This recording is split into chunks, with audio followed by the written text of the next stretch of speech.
નમસ્તે દોસ્તો, આજે હું તમને લઈને ચાલ્યો છું સ્ટેચ્યુ ઓફ યુનિટી. તમે જોઈ રહ્યા છો મારા ભાઈઓ ફોટોગ્રાફી કરી રહ્યા છે.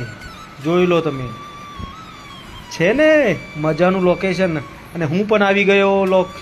જો પબ્લિક સ્ટેચ્યુ ઓફ યુનિટી, આ સરદાર પટેલ સાહેબ દેખાઈ રહ્યા છે, એટલે સ્ટેચ્યુ ઓફ યુનિટી દેખાઈ રહ્યું છે તમને. જો કેવું દેખાઈ રહ્યું છે. આ મારો ભાઈ બીજો પણ ફોટોગ્રાફી કરી રહ્યો છે. આ સ્ટાઇલમાં ફોટોગ્રાફી કરી રહ્યો છે બીજો ત્રીજો ભાઈ. જોઈ લો કેવું લોકેશન છે. અને આ એક ભારત શ્રેષ્ઠ ભારતનું બોર્ડ લગાવેલું છે દિવાલ ઉપર. કેવું શ્રેષ્ઠ લખેલું છે. જુઓ, છે ને લોકેશન જુઓ ત્યાંથી કેવું દેખાઈ રહ્યું છે. ફર્સ્ટ ક્લાસ લોકેશન છે. પબ્લિક ફોટોગ્રાફી કરી રહી છે. અને સરદાર પટેલ સાહેબ સ્ટેચ્યુ ઓફ યુનિટી અડીખમ ઊભા છે. તમને પણ જોવા આવો, મજા આવશે. લીલુંછમ વાતાવરણ ને 182 મીટરની ઊંચાઈની પ્રતિમા, બધી જ સગવડતા કરવામાં આવી છે. અને આ જો હું પણ આવી ગયો. જો અંદર એવો આલીશાન બગીચો બનાવેલો છે તો તમને જોઈને ખુશ થઈ જાઓ તમે તો. અને નાના બાળકો તો જોઈને રમવા લાગે, ખેલવા લાગે.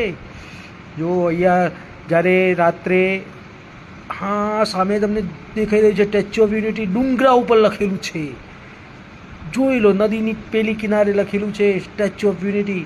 અને આ બોકડા મૂકવામાં આવ્યા છે કેમ કે રાત્રે લેઝર શો થાય ને તો આપણે બેસીને જોઈ શકીએ. હા કેવું દેખાઈ રહ્યું છે. જુઓ રાત્રે કેવું લાગે છે ને, મજાનું. હવે આવી ગયા આપણે સ્ટેચ્યુની સામે.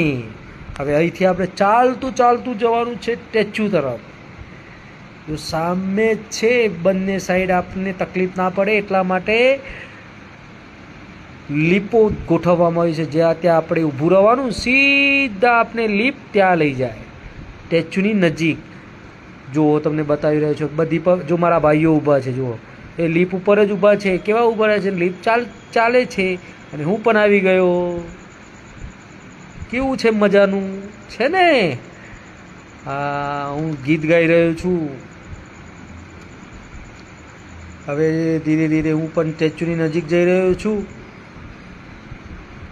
આ જો લોકેશન જુઓ ત્યાંનું કેવું છે. લીલુંછમ વાતાવરણ છે, ડુંગરા લીલાછમ છે. અને નદીમાં પાણી ભરચક ભરેલું છે, વરસાદનું પાણી.